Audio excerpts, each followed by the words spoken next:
yale yasije kuwa na uchumi mkubwa kuliko Marekani. Sika, umenielewa? Hujanielewa? Hujanielewa? Baba wa taifa la Marekani George Washington ameisuka Amerika. Mpaka leo jana, taifa la Marekani lina vituo vya kijeshi kwenye mataifa mbalimbali duniani, vituo 800. Vituo hivyo kwenye mataifa mbalimbali sio kwa sababu vituo vile vililinde taifa la Marekani. Vituo vile vialinde mataifa yale yasije yakaibuka kuwa na uchumi mkubwa yakawashinda. Na ndio maana kila akichomoza mmoja anagongwa ko, una mabomu ya nyuklia. Tulia, hana nyuklia yote. Na sisi tumegongwa juzi. Tumeambiwa hakuna kupewa visa.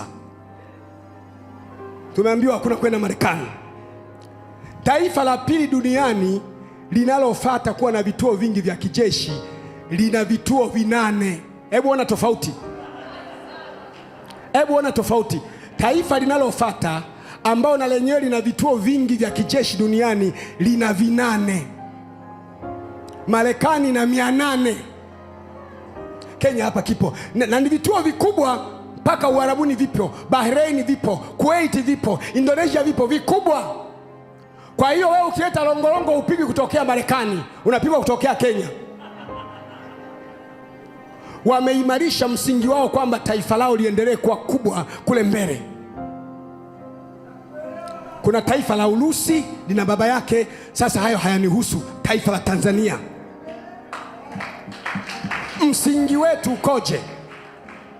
Ni msingi lije liwe taifa kubwa, au ni msingi wa uchawa? Subiri kwanza. Ni msingi wa hili taifa lizuke na lenyewe liwe kubwa baadaye, au ni msingi tu wa kawaida tuishi bora mkono kinywani? Mimi sijakosoa msingi wowote. Wedha tunao mbaya au mzuri, kwa sababu wakati mimi nazaliwa unawekwa msingi haukuwepo. Mimi leo nitaamuru kila kibovu kilicho Tanzania bomoa mpaka msingini, na usiku wa leo nitaweka msingi wa haki na amani ndani ya Tanzania. Mtu aseme haleluya.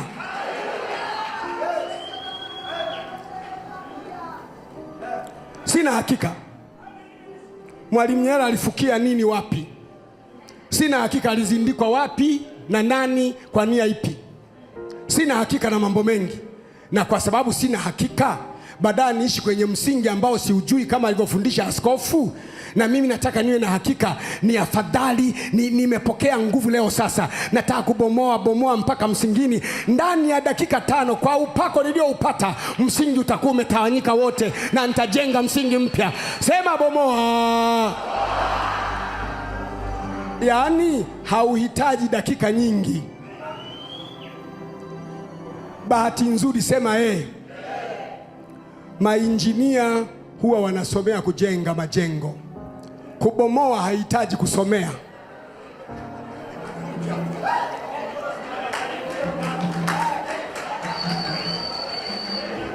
Kubomoa inasomewa. Kwa hiyo kubomoa haihitaji hela nyingi.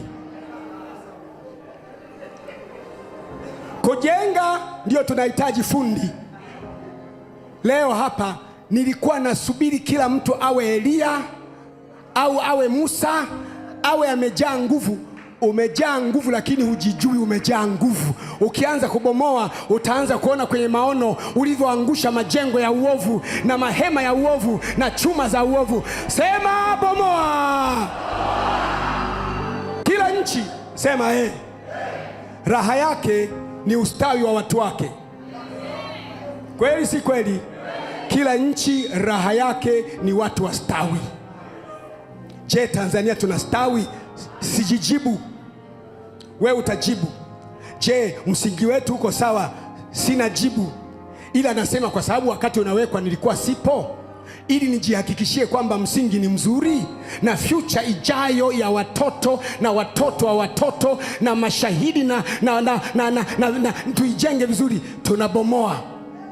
Kama kwenye kubomoa tukajikuta kumbe kuna bahati mbaya, kuna mtu tunambomolea, ujue sio nia yetu. Nia yetu ilikuwa ni kubomoa misingi ya uovu na kujenga misingi ya haki. Watu waseme kwa jina la Yesu, ninabomoa mara ya kwanza mazindiko ya Tanzania, na yabomoa kwa damu ya Yesu, nabomoa kwa damu ya Yesu, ninabomoa kwa damu ya Yesu, nabomoa kwa damu ya Yesu. Ya uliopo bomoa. Cha pili utakachobomoa, mazindiko. Kama kuna zindiko la nchi ambao liliwekwa kabla ya nchi kuwepo, bomoa.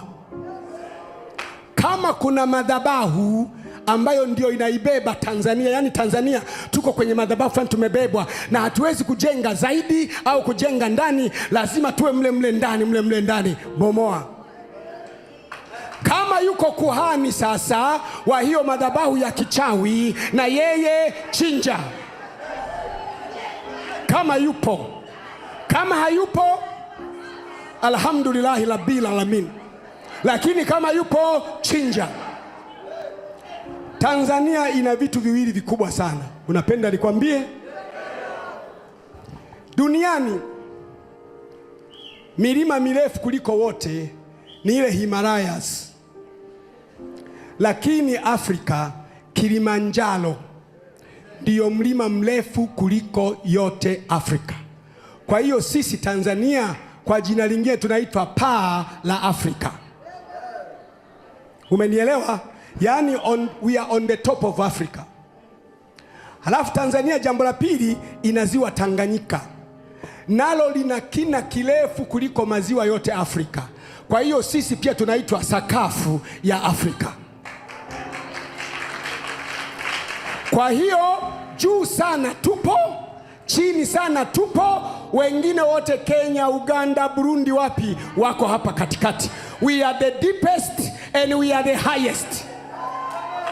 Na ndio maana nakwambia mimi, Mungu anakuja kutokea Tanzania akitechemea, akitambaa kuiendea dunia. Utakuja kuniambia, maana wewe na mimi tutakuwa hai, na wewe utakuwa mshiriki wa mambo hayo, maana wewe ndio Elia Bwana, wewe ndio Musa Bwana. Piga kele shanda kapasata shaka pasatata shako sokoto shakapa.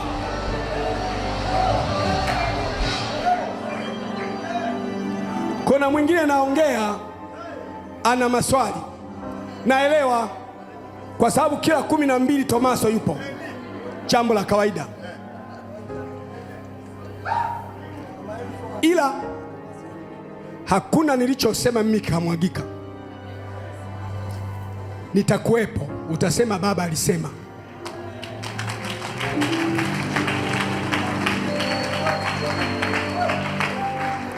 Kinachoisumbua Tanzania ni msingi.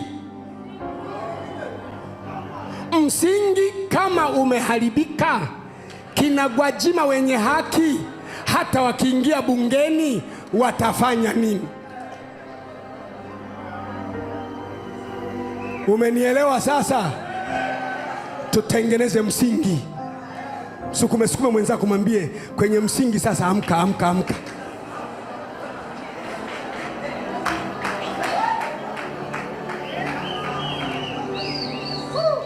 Kwa nini nimeweka kubomoa msingi mwishoni?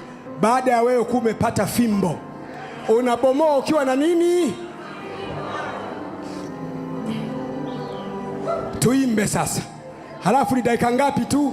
Kubomoa hakuna fundi. Inawezekana hali yangu ngumu ya maisha inasababishwa na msingi wa nchi. Inawezekana hali yangu ngumu inasababishwa na msingi, na bomoa, bomoa, bomoa, bomoa. Unaweza kutambaa sasa, zindiko la nchi kama lipo, bomoa. Unabomoa madhabahu ya maagano kama ipo, bomoa. Unatafuta kuhani ni nani aliyezindika, chinja, chinja, chinja, chinja. Unaanza kutembea mikoani sasa, unaanzia Dar es Salaam, huyo Pwani, huyo Dodoma, huyo unaingia Morogoro, ukimaliza mikoa. Mungu, makofi makubwa kabisa.